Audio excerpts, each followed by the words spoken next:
Welcome to Fix It Home Improvement, covering projects that every homeowner should know and great products for home and garden. Hi, I'm JC, and this is where we share weekly home improvement tips. I'm here with my co-host, Cindy. Hello, JC. Hi, Cindy. This week we're going to talk about kitchen organization, and we'd like to thank Donna Guernsey for giving us a 5-star rating and review on our 14th ebook. And you can download a free copy until July 26th on Amazon. And after July 26th, it's only $1. It's called Home Improvement Solutions, What Every Homeowner Should Know, Book 14. In the early U.S. colonies, they didn't need a lot of space to store kitchen items. Most meals were made in one big pot over an open fire, and tableware wasn't common. Most families shared utensils, bowls, and wooden cups. Yuck. Most colonists ate with spoons made from seashells or carved out of wood. Knives were primarily used as weapons, or one knife would be used to anchor a piece of meat to a wooden surface, and then the family would tear off pieces of the meat and eat it with their fingers. Bone forks date back to around 1000 BC in China. Wow.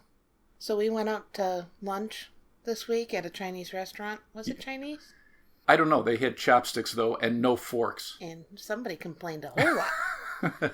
So JC normally eats really fast, but he with really a fork. Really slows him down when he's got chopsticks, man. And I got a cramp in my hand, too, trying to use the chopsticks. There was a lot of whining.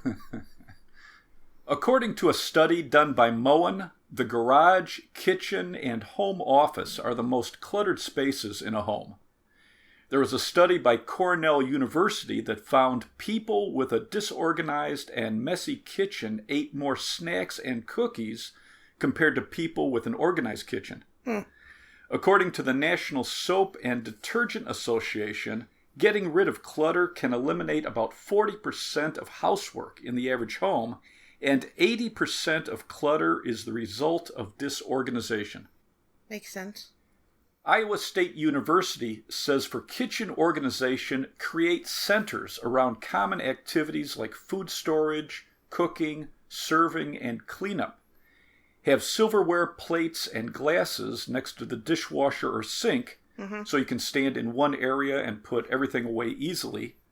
Have all the ingredients for baking next to the area where you store your baking tools.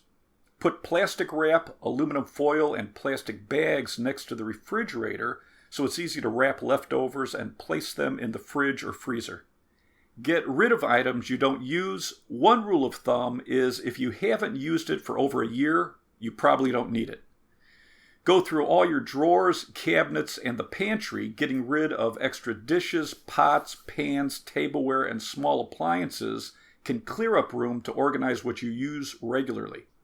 Take everything out and only keep what you need. They suggest get rid of any duplication and store the items you need within reach and in front so they're easy to find and replace. Smart. The University of Illinois says an organized kitchen follows 2 basic rules. Store items close to where they will be used and keep frequently used items in the most convenient storage areas. Pots and pans that you use regularly should be kept close to the stove. Pots that you only use on occasion should be stored in hard-to-reach areas of cabinets or out of the kitchen. Everyday plates, bowls, glasses, and silverware should be stored close to the sink or where you eat or next to the dishwasher. Special occasion dishes should be kept in harder-to-reach shelves of upper cabinets or in a dining room if that's where they're going to be used. Dishes or containers you use for the microwave should be close to the microwave or close to the counter where you fill the dishes to be heated. If you make tea or coffee routinely, have all the coffee, tea, sugar, or creamer together close to the coffee maker or teapot. If you make lunches for work or for school kids, keep all the bags, plastic wrap, containers, plastic utensils, and other items grouped together, and use plastic or glass containers that will nest inside each other. Keep all the lids organized where they'll be easy to use and identify. Right. This week we went to the Container Store to get some ideas. It was very exciting. And they... It was the same day we used chopsticks. Yeah, yes. So it went from traumatic to overwhelming at the store. We spoke to a couple salespeople, and they shared some tips and popular products with us. To organize the cabinet under your kitchen sink, remove everything and group similar items together. Measure the space and the height to obstructions like the drain pipe or a garbage disposal. Mm-hmm. Put down a water-resistant liner. And they recommended a 2-tiered wire sliding organizer. This mounts to the bottom of the cabinet and pulls out so you have easy access to your products. Right. I really liked all the displays they had out. Yeah, for example, we saw a 2-shelf undersink organizer, and the sections are removable, so right. You could create space for your drain pipe or a garbage disposal. Right, but they actually had the drain pipe in the right, display. Right, So yeah, it was cool. Nice. For your other base cabinets, measure the width, depth, and height of the space. Measure the cabinet opening so you know what's going to fit. Measure the height of shelves, or consider removing shelves so you can fit in 2-tiered organizers. Mm-hmm. They had heavy-duty rollout organizers that screw into the base of cabinets, and that way you can store large appliances, large pots, and pans, and you can pull out this organizer, and it's easy to get to these items. Right. They suggest using stackable cabinet shelves to keep pots or baking dishes separated so you can just reach in and pull what you need. Right. So they're not on top of each other. Mm-hmm. There are roll-out pot and pan lid organizers, and this keeps all the lids vertical on their sides. Right. So it's very organized. You can see exactly what you have. Because it is kind of a drag figuring out where to store your lids. Right. My mom always kept them tucked in a corner, so it was a nightmare when you had to go find one. Right. They have over-the-door lid organizers to hold lids at an angle. There's peel and stick organizers for the back of cabinet doors for small bottles and brushes. And there's a wide variety of pull-out bins and baskets. And they had different heights to the sides, also different widths and shapes. Mm-hmm. For baking sheets and cutting boards, there are organizers that hold them vertically on their sides. There are also adjustable cookware racks that hold pots and pans on their sides. Some are stationary and some were pull-out. Mm-hmm. So you don't have to have those stacked on top of each other. They're easy to grab. For upper cabinets, you can use stackable shelves to separate items. Undershelf baskets hang below a shelf to hold cups or small plates. And undershelf wine glass racks organize and protect your wine glasses. That's nice. Use dividers and organizers for knife drawers, silverware drawers, and utensil drawers, and there were quite a few different types of organizers. Yeah. Didn't your mom have a small drawer that she kept all the knives in her kitchen? Yeah, it was super narrow. And that was scary, too. Yeah, it was weird. I'm like, where's the knife? Because you had to reach in, and you know, she never put all the blades down either. For a junk drawer, you can use small bins and drawer organizers to group items so it's easy to see what you have. There are spice bottle drawer organizers and pull-out spice racks for cabinets. Those are nice. Lazy Susans or turntables are great for spices and condiment bottles. Mm-hmm. Some have sides, some have dividers, and you can use multiple turntables so you can group what's on each one. Yeah. There are thin cutting boards made out of flexible plastic that will take up less space in drawers or cabinets, or you could go with a larger decorative bamboo or wood cutting board and just leave it out on your countertop. Right.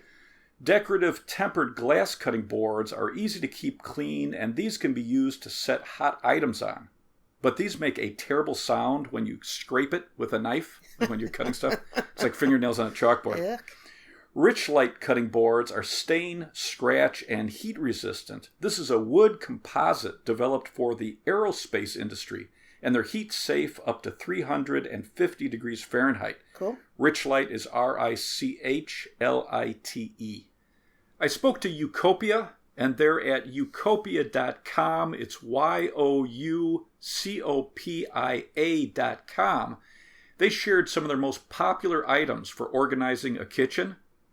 Their Stora-Lid food container lid organizer holds lids vertical, and this has adjustable dividers. So you can stack all your bowls or containers together inside each other, and then the lids can be grouped so they take up less space and they're easy to grab. Oh, that's nice. Their Upspace box organizer has 2 adjustable shelves to hold and organize aluminum foil, plastic wrap, sandwich bags, and other boxes. That's nice.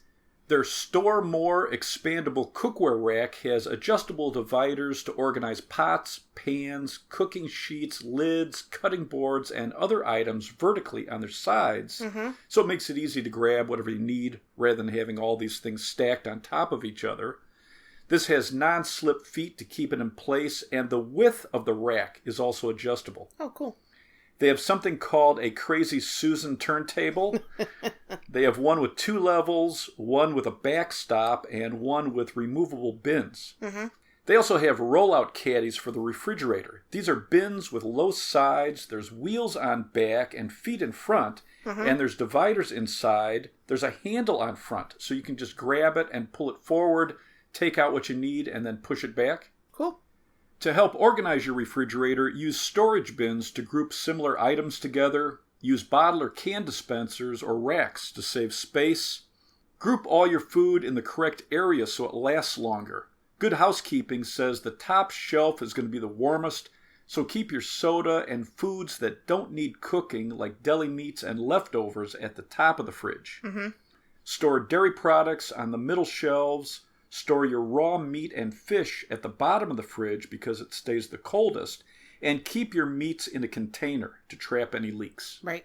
Organize your fruit and vegetables in the correct drawer. A vegetable drawer will have a higher humidity level. A fruit drawer will have a lower humidity level. Whirlpool says a crisper drawer either traps the natural moisture in vegetables, isolating it from the rest of the fridge, or it's going to have a vent so you can adjust and control the humidity level. I thought that was interesting. Yeah.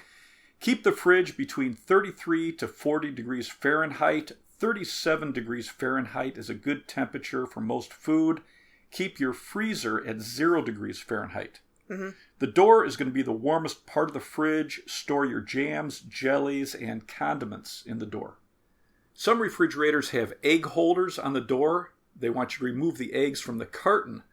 But Egg Farmers of Canada says only store your eggs in the original carton. It's going to protect the eggs from absorbing odors from other food because eggs are very porous. Air and moisture can pass through the pores. Also, you're going to have the date marked on the outside of the carton when the eggs are best by. And right, eggs, but it's still cardboard. That's the best protection we that's can the get. yes. Egg Farmers of Canada says yes. And also, they say the carton's good because your eggs should be stored with the large end up to keep the yolk centered. Weird, huh? Yes. To help keep your fridge organized, make use of shelf risers, turntables, and bins, and store leftovers and cut up things like vegetables in stackable, clear containers. Yes, it's much easier when you can see what's in it. Right. I spoke to Mr. Sparky about adding outlets with USB ports to free up counter space from chargers and free up receptacles for your appliances, especially in older homes with limited outlets. So this way you can plug a device straight into the USB port and eliminate the USB power adapter. Mr. Sparky says before you purchase an outlet like this, determine if you need a 15 or 20 amp USB outlet. Check your breaker for the amps and match the outlet to your wire size. 14 gauge wire is used for 15 amp circuits, 12 gauge wire for 20 amp circuits. Never put a 20 amp outlet on a 15 amp circuit. Always turn off the power to any circuit you're working on and check it with an electrical tester. A shock under certain conditions can be deadly. Right. Use your phone to take a picture of how the old outlet was wired. Make note of which wires are going to the brass-colored screws or the side with the narrow slots, and which wires are going to the silver-colored screws or the side with the wide slots. Loosen all the screws holding the wires. If the wires are pushed into the holes on the back of the outlet, you're going to need a very small slotted screwdriver to push in the release button. There's going to be a small slot next to the wire. When you push that in with a slotted screwdriver, a very tiny precision screwdriver, it's going to release the wire. If your home has non-metallic cable, your hot wires are going to be black or red. If you live in an area with metal conduit, the hot wires could be any colored wire except white or green. Mm-hmm. You're going to connect your hot wire or wires to the brass screws on the side with a narrow slot. Your white neutral wire or wires will go to the silver screws on the side with the wide slot. If you have a bare wire or a green wire, you're going to connect it to the green grounding screw. Then you can put your outlet into the box, put on your cover, and turn back on the electric to test it. And you can check out Mr. Sparky at mrsparky.com. It's MisterSparky.com. I spoke to Leviton. They have top-rated switches and outlets, and that's Leviton.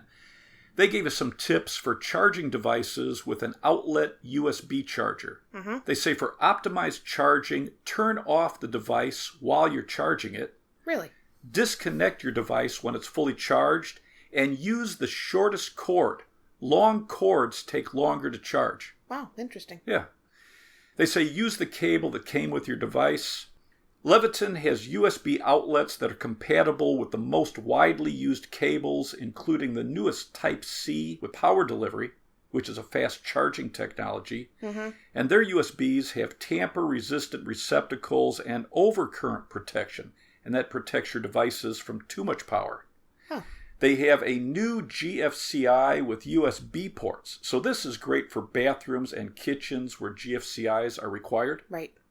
Another thing you can install to free up your countertop is a hood vent microwave above your stove. You can also get magnetic shelves for the side of your refrigerator, and there's magnetic bars for knives and other things. Right. Some top-rated companies with kitchen organization products online: Youkopia, Youkopia, The Container Store, and container is Container, Wayfair, Wayfair,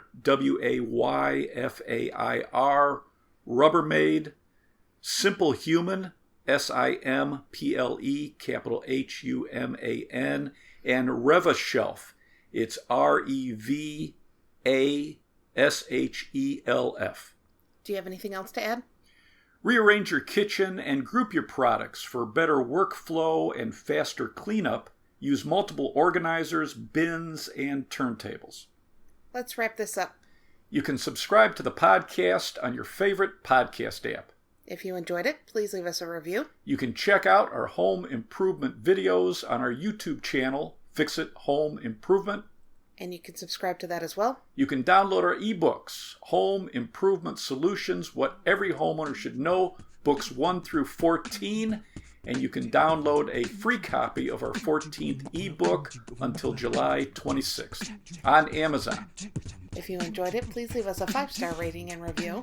You can follow Cindy on Twitter at FixItCohost. You can follow us on Instagram, FixItHomeImprovement. And you can email us at fixitpodcast@gmail.com. Thank you for listening. Talk to you next week.